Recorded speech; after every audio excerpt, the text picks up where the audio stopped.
नमस्कार, the follow up देख रहे हैं आप। हम एक ऐसी खबर लेकर आपके सामने आए हैं जो ज़रूरी है प्रतियोगिता परीक्षा की तैयारी कर रहे विद्यार्थियों के लिए और उन विद्यार्थियों के लिए भी जिन्होंने हाल ही में जेएसएससी सीजीएल की परीक्षा दी है। दरअसल झारखंड की नई चंपई सोरेन सरकार ने ये फैसला किया है कि जेएसएससी सीजीएल परीक्षा में जो गड़बड़ियां सामने आई थी, जो पेपर लीक का मामला सामने आया था, उसकी जांच के लिए एसआईटी गठित की जाएगी। ये वादा किया गया था चंपई सोरेन द्वारा और अब एसआईटी गठित कर दी गई है जो पूरे मामले की जांच करेगी, आरोपियों की शिनाख्त करेगी और उन्हें सजा देगी।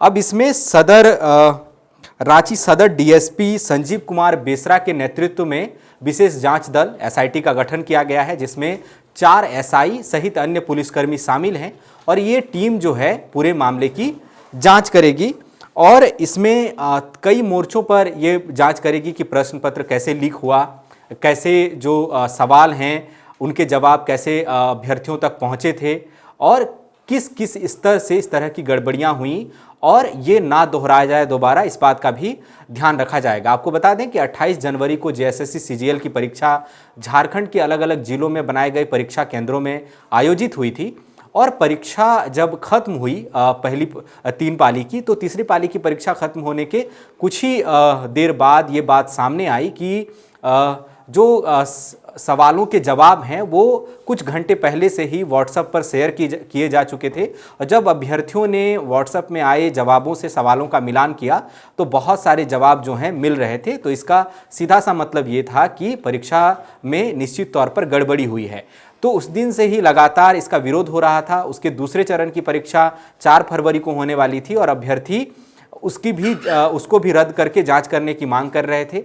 आखिरकार 31 जनवरी को नामकुम में जो जेएसएससी का कार्यालय है वहां पर हजारों की संख्या में छात्र जो हैं जमा हुए और वो लोग लगातार मांग कर रहे थे कि इसकी सीबीआई जांच कराई जाए। जो 28 जनवरी को परीक्षा हुई है उसकी तीनों पाली की परीक्षाएं स्थगित कर दी जाएं। 4 फरवरी को जो परीक्षा हुई थी उसको भी स्थगित कर दिया जाए। सीबीआई जांच हो और जब सच सामने आ जाए तो पूरी तरह से पारदर्शी तरीके से दोबारा परीक्षाएं ली जाएं और इस बार किसी भी तरह की गड़बड़ी ना हो। और उस दिन काफ़ी हंगामा हुआ था, आंदोलन हुआ था। अभ्यर्थियों की यह भी मांग थी कि जो जेएसएससी चेयरमैन हैं नीरज सिन्हा वो अपने पद से इस्तीफा दें और सरकार कड़ाई से इस मामले की जांच कराए। सदन में भी ये मामला उठा। आजसू के जो प्रमुख हैं सुदेश महतो, उन्होंने ये मामला उठाया था। उन्होंने कहा था कि लगातार परीक्षा में हो रही इस तरह की गड़बड़ियों से, पेपर लीक के मामलों से जो हजारों अभ्यर्थी जो सरकारी नौकरी का ख्वाब देख रहे हैं, तैयारी कर रहे हैं, उनके सपने जो हैं वो टूटते हैं और उनका भविष्य खराब होता है। तो सरकार को मामले को संज्ञान में लेकर इसकी जाँच करानी चाहिए। इसके बाद मुख्यमंत्री चंपई सोरेन ने तुरंत इस मामले में जवाब दिया और उन्होंने कहा था कि हम इसकी गहन जांच कराएंगे, एसआईटी का गठन होगा और इसी सिलसिले में एसआईटी का गठन कर दिया गया है और जांच जो है वो संजीव कुमार बेसरा करेंगे जो सदर डीएसपी हैं। तो आपको बता दें कि ये तो एक मामला है। इसमें दूसरा मामला ये भी है कि जो ईडी है उन्होंने भी अपने तरीके से नामकुम थाने में जो केस दर्ज हुआ था उसके तहत वो ईसीआर दर्ज किया है उसी एफआईआर के आधार पर और अब मनी लॉन्ड्रिंग के एंगल से भी इस मामले की जांच की जाएगी, क्योंकि निश्चित तौर पर जो आरोप लगाए जा रहे थे उसमें कहा जा रहा था कि बहुत सारे अभ्यर्थियों को लाखों का ऑफर दिया गया था कि वो लोग पैसे देकर प्रश्न पत्र पहले ही हासिल कर सकते हैं, तैयारी कर सकते हैं। ये भी आरोप सामने आए। विभिन्न मीडिया रिपोर्ट्स में ये कहा गया कि जिन अभ्यर्थियों ने पैसा दिया था उनको पटना और गया ले जाकर बाकायदा आंसर सीट रटवाया गया।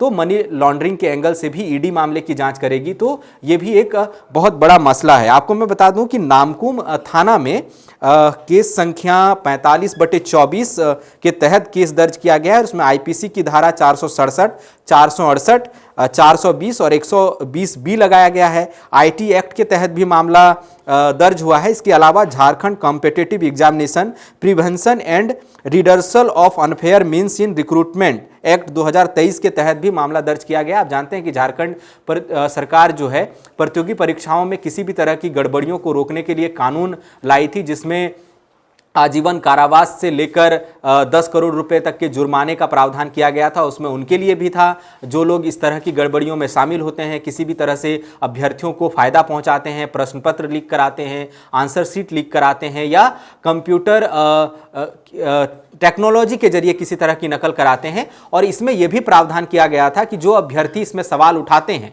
अगर वो गड़बड़ियों को लेकर अफवाह उड़ाते हैं तो उनके खिलाफ भी सजा का प्रावधान किया गया। एक नई अपडेट इसमें मैं ये भी बता दूं कि केंद्र सरकार ने कल ही लोकसभा में एक बिल पेश किया है और इस बिल के मुताबिक यही है कि सार्वजनिक परीक्षाएं यानी प्रतियोगी परीक्षाएं में किसी भी तरह की गड़बड़ियां की जाती हैं, चाहे वो परीक्षार्थियों को नकल कराना हो या अभ्यर्थियों की किसी तरह से बाहरी मदद पहुंचाना हो या प्रश्न पत्र लीक कराना हो, तो उसमें 10 साल की सजा से लेकर 1 करोड़ रुपए तक के जुर्माने का प्रावधान किया जाता है। तो ऐसे अभ्यर्थी जो झारखंड में प्रतियोगी परीक्षाओं की तैयारी कर रहे थे, ऐसे अभ्यर्थी जो जेएसएससी सीजीएल की परीक्षा में शामिल हुए थे, उनके लिए एक बहुत बड़ी खबर है कि सरकार ने एसआईटी का गठन कर दिया है और एसआईटी मामले की जाँच करेगी और जो भी दोषी पाए जाएंगे उनके खिलाफ कठोर कार्रवाई होगी। और जहाँ तक सवाल परीक्षा का है, तो आयोग ने जब 4 फरवरी वाली परीक्षा रद्द की थी तभी उन्होंने ये कहा था कि जब जांच पूरी हो जाएगी नए स्तरीय से परीक्षा की तारीखें घोषित की जाएंगी और आयोग की वेबसाइट पर इसकी सूचना दी जाएगी। तो निश्चित रूप से एक बहुत अहम और बड़ा कदम सरकार की तरफ से उठाया गया है, क्योंकि झारखंड में आने वाले वक्त में कई परीक्षाओं का आयोजन होना है। सहायक आचार्य की परीक्षा होनी है, कस्टम ऑफिसर्स की तैनाती के लिए परीक्षा होनी है, जेएसएससी सीजीएल की दोबारा परीक्षा होनी है, जेपीएससी की परीक्षाएं जो हैं 17 मार्च को प्रस्तावित है। तो इस लिहाज से ये जांच बहुत अहम मानी जा रही है और अभ्यर्थियों में विश्वास जगाने के लिए सरकार की विश्वसनीयता, आयोग की विश्वसनीयता बनी रहे, इस लिहाज से भी बहुत बड़ी खबर है। शुक्रिया। TheFollowUp.in Like, share and subscribe. www.thefollowup.in